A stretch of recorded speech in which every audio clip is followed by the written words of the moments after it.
Please tell me you have also been waiting for an infrastructure bond to be floated by CBK in June, only for CBK not to release any prospectus for any auction in June. And you're now wondering, what has happened? What's happening to the government? Why is CBK not borrowing? When can I next invest in a treasury bond, let alone an infrastructure bond? Now that's exactly what I'm going to cover in this video, because I have received a lot of questions in my inbox, in my email, in my WhatsApp. Berlin, what is happening? When are we next investing in the treasury bond? Has CBK released the prospectus? Now the answer is no.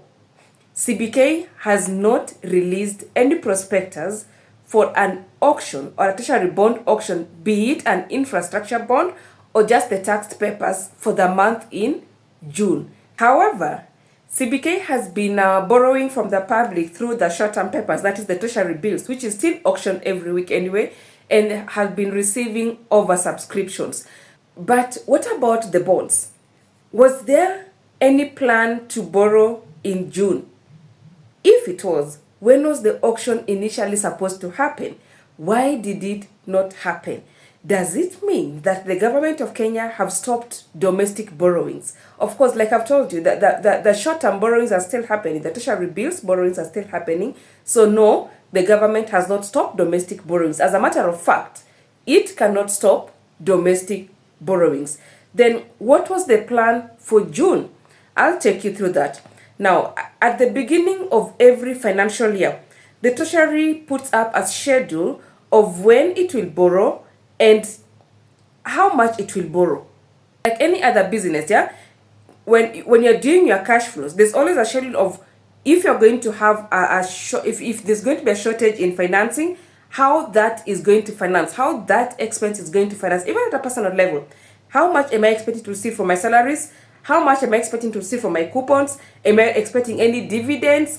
And how am I going to use this income on my expenditures, right? So with the same breath, the Treasury had initially planned to for CBK to conduct an auction rather on 4th, and the settlement for that auction, CB will have been sending money to CBK on Monday. So why didn't CBK auction? Why didn't we have an auction? I don't work for the government, of course, so I don't have the accurate answers, but I can only preempt. The preemption is when you look at the maturity date schedules for the treasury bonds being auctioned in the secondary market, we don't have a paper that is maturing in June. We don't have a paper that is maturing in July. In other words, the government is not having a huge cash flow burden for maturing papers in June this year and July. The next maturity is in August. One of them being the IFB, which was issued in 2023. So we have that maturing in August. And you know, IFBs are normally oversubscribed. So in August, we expect the government to spend a lot of money in paying off that IFB, right? I can't remember if it's a redemption or a full maturity, but I know there's a settlement happening in August. So with that said, it is possible that yes, there might being the keyword, there might be no auction happening in June because there is no need for those finances. I mean, because there is no bond, local debt rather, that is falling due this month and next month that will need settling.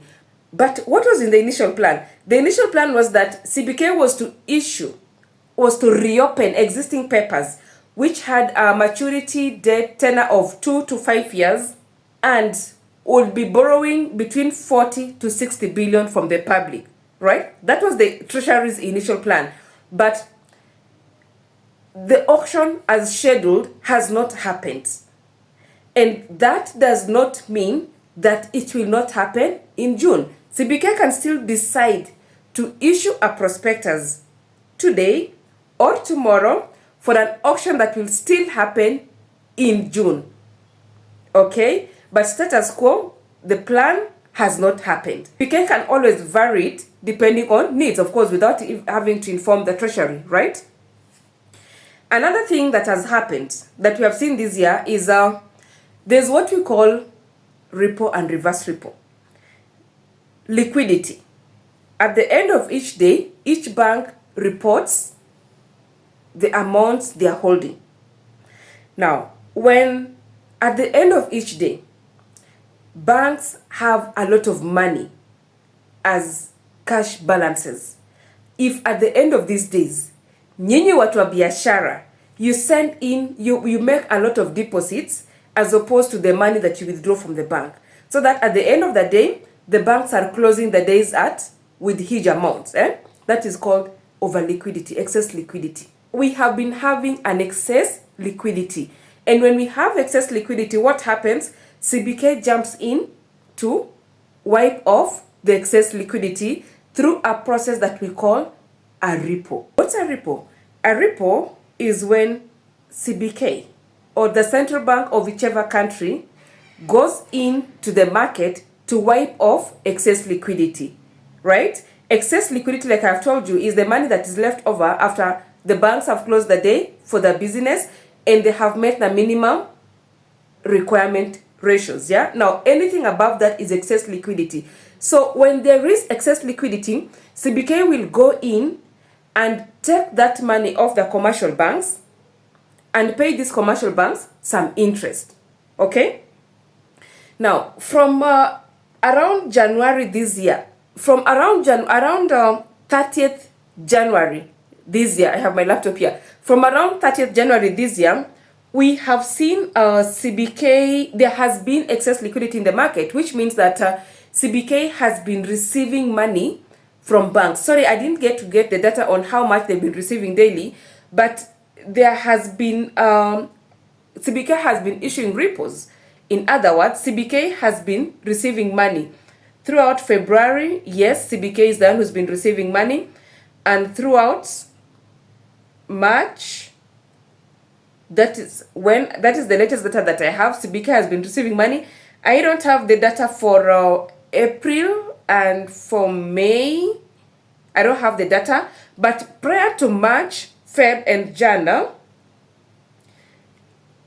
CBK was issuing reverse repos. Now, reverse repos is the reverse. At the end of the day, the banks don't have enough money. There is less liquidity. So CBK gives the banks money. Now, that is something that happens back end that we may not really be privy to. But I'm bringing this up now to explain possibly why CBK might not need to borrow money this month in June, or why there's a delay in the borrowing. A possible reason why, because the government has been wiping off excess liquidity from the market. And so when you have money, do you still need to borrow money? When you already have money? Of course not. Remember, as they wipe off this excess liquidity, they don't wipe them off for free. And this is short term. Okay? So when they'll be needing to pay, they can always just reissue the Treasury bond again. But this has been short term. So there's no need for the government again to borrow money when it already has money. What I don't understand is that, qua ground, business people are complaining that business is bad. When I say excess liquidity, I know you're wondering, where is this liquidity? We don't see the money. I also don't see the money at a personal level, by the way. But at the end of the day, the banks have excess money. Where are they getting this money from? It certainly means, there's a time I told you that businesses, oh my goodness, interesting.